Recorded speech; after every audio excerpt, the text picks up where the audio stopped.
ভাই রিল্যাক্স। এত উত্তেজিত হওয়ার তো কিছু নেই। জার্মানি কুরাসাওয়ের বিপক্ষে ৭ ১ গোলে জিতেছে। এইখানটাতে জার্মানি ব্রাজিলের সেই ৭ ১ গোলের ম্যাচের রেফারেন্স নিয়ে আমি আলোচনা করব না। অথচ সেই আলোচনা করাতেই আপনারা অনেকে রাগ করেছেন, উত্তেজিত হয়েছেন, মন খারাপ হয়েছে। মন খারাপ তো হবেই। রাগও আসলে করতে পারেন। অত বেশি উত্তেজিত হওয়াটা আমার কাছে একটু অযৌক্তিকই মনে হয়। স্পোর্টস জিনিসটাই হচ্ছে গিয়ে এরকম যেইখানটাতে এই ব্যান্টার ব্যাপারটা থাকবে, এই একটু খোঁচাখুচির ব্যাপারটা থাকবে, এই প্রতিদ্বন্দ্বী দলগুলোর মধ্যে এই টপিকস গুলো তো থাকবে। কিন্তু একই সঙ্গে আমরা কতটুকু যাবো, আমাদের সীমাটা কতটুকু সেইটাকেও আসলে একটু মাথায় রাখতে হবে বলে আমার কাছে মনে হয়। আমি কোনো জ্ঞানী, জ্ঞানী কথা বলছি না। আমি এখানে বিবেক সেজেও কথা বলছি না। আমি জাস্ট শুধু একটু মনে করিয়ে দিচ্ছি। দেখেন, ওয়ার্ল্ড কাপ ফুটবলেরটা আমাদের কাছে এত ভালো লাগে কেন? ধরেন বাংলাদেশের ক্রিকেটটা তো আমাদের খুবই হচ্ছে গিয়ে প্রাণের খেলা। কিন্তু ক্রিকেট দল যখন জিতে আমরা সবাই জিতি। ক্রিকেট দল যখন হারে আমরা সবাই হারি। ফলে ওইখানে ঠিক খোঁচাখুচির ব্যাপারটা নাই। বিশ্বকাপ ফুটবলের সময় কিন্তু রয়েছে এবং বিশেষত যে এই যে ব্রাজিল, আর্জেন্টিনায় আমাদের সমর্থকরা ভাগ হয়ে যান, ওই খোঁচাখুচির একটা মজাও রয়েছে, এই ব্যান্টারের একটা মজাও রয়েছে। আমি কিন্তু কোনো খোঁচাখুচি করিনি। আমি জাস্ট শুধু একটা রেফারেন্স দিয়েছি এবং আমার কাছে মনে হয়েছে যে এই রেফারেন্সটা খুবই যৌক্তিক। আমি তো খেলা শেষ হওয়ার সঙ্গে, সঙ্গে এই আলোচনাগুলো করি। এরপরে দেখলাম সোশ্যাল মিডিয়া এটাতে আসলে ভেসেই গিয়েছে। এটা হবে, হওয়ারই কথা। ব্রাজিল সমর্থকদের একটু খারাপ সময় যাচ্ছে, একটু মন খারাপটা খিঁচ মেরে একটু অপেক্ষা করেন ভালো সময়ের জন্য। এছাড়া তো আসলে খুব বেশি কিছু বলার নেই। আর ধরেন আমি বলতে পারি যে যদি এই বিশ্বকাপে কেউ হাত দিয়ে গোল দেয় তাহলে কিন্তু আমি ডিয়েগো ম্যারাডোনার সেই গোলের রেফারেন্স টানবো। যদিও এই ভিএআর এর যুগে সেটা কঠিন। যদিও ১৯৮৬ বিশ্বকাপে ভিএআর থাকলে ম্যারাডোনার ওই গোলটাও হতো না। তো যাই হোক সেই ম্যাচটা হয়েছে, আলোচনা হয়েছে। ওইটা নিয়ে এত বেশি মন খারাপ করা বা এত বেশি উত্তেজিত হওয়া বা ধরেন কোনো একটাতে আপনার কনক্লুশন ড্র করে ফেলাটা, সেইটা আমার মনে হয় যে স্পোর্টিং যে মজাটা তা থেকেই বোধহয় বঞ্চিত হতে হয়। যাই হোক, এই আলোচনার বিষয় সেইটা না। আলোচনার বিষয়ের সঙ্গে ব্রাজিলের একটা সংযোগ রয়েছে।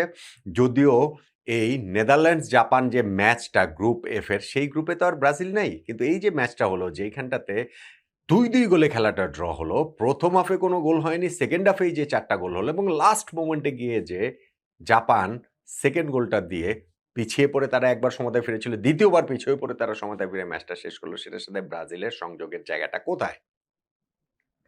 ব্রাজিল রয়েছে সি গ্রুপে। সেই সি গ্রুপ চ্যাম্পিয়নের সঙ্গে এফ গ্রুপ রানার্স আপ এর দেখা হয়ে যাবে নকআউট পর্বের শুরুতেই রাউন্ড অফ 32 তে। এখন প্রথম কথা হচ্ছে গিয়ে ব্রাজিল কি সি গ্রুপ চ্যাম্পিয়ন হতে পারবে?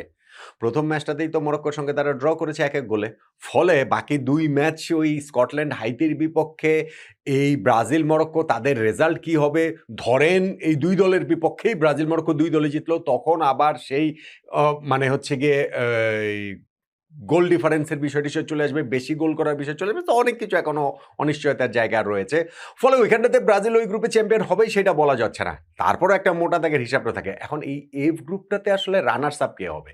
হিসাব নিকাশে জাপানের হওয়ার কথা। ধরেন হিসাব নিকাশে গ্রুপ চ্যাম্পিয়ন নেদারল্যান্ডসের হওয়ার কথা। কিন্তু আজকে নেদারল্যান্ডস এবং জাপান তারা যেই লড়াইটা করলো সমানে, সমানে তাতে আসলে ব্রাজিল যেমন নিজেদের গ্রুপের অবস্থান নিয়ে নিশ্চিত না, ঠিক তেমনিভাবে এই গ্রুপেও কারা চ্যাম্পিয়ন হবে, রানার্স আপ হবে সেইটাও প্রথম ম্যাচ শেষে আসলে ওরকম বোঝা যাওয়ার কোনো সুযোগ নেই।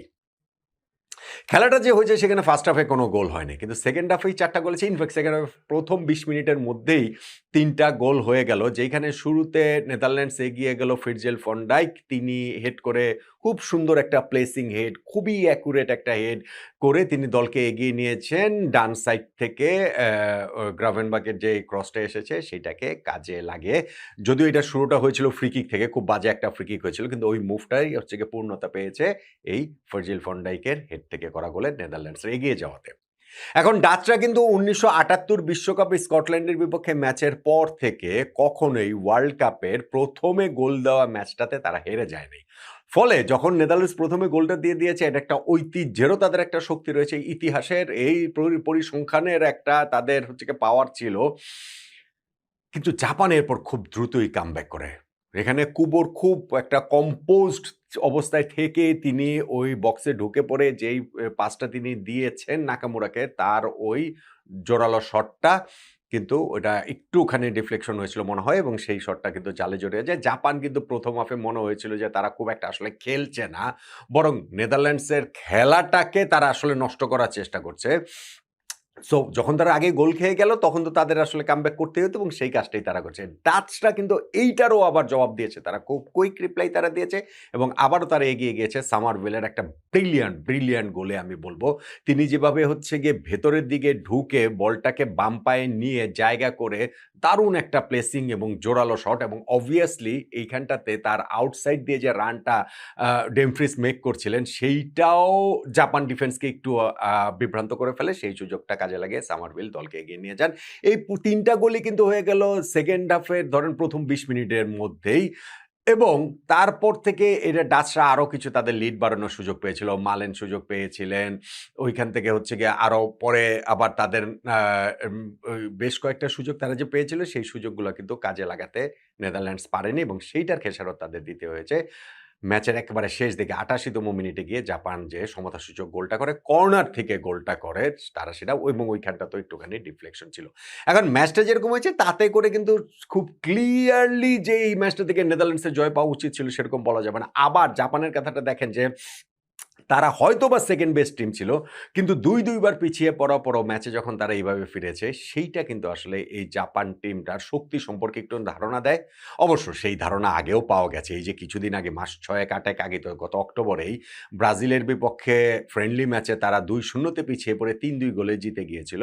ফলে এই জাপানকে আসলে কাউন্ট করতে হবে। নেদারল্যান্ডসও ১ম ম্যাচটা যেরকম খেলেছে, ২ টা দলের কোনো দলই যে অনেক দূর যাবে এইবারের ওয়ার্ল্ড কাপে মানে আমি বলছি যে ধরেন সেমিফাইনাল, ফাইনাল পর্যন্ত যাবে তা হয়তোবা না। কিন্তু এই গ্রুপ থেকে টপ 2 টিম হিসাবে এই নেদারল্যান্ডস এবং জাপানেরই যাওয়ার কথা। কিন্তু কে গ্রুপ চ্যাম্পিয়ন হবে, কে গ্রুপ রানার্স আপ হবে, ১ম ম্যাচ শেষে অন্ততপক্ষে সেইটা বোঝার খুব একটা সুযোগ থাকলো না। ঠিক যেমনভাবে এই গ্রুপের রানার্স আপের সঙ্গে যে সি গ্রুপ ব্রাজিলের গ্রুপ চ্যাম্পিয়নের খেলা হবে, সেই ব্রাজিল গ্রুপেও কে গ্রুপ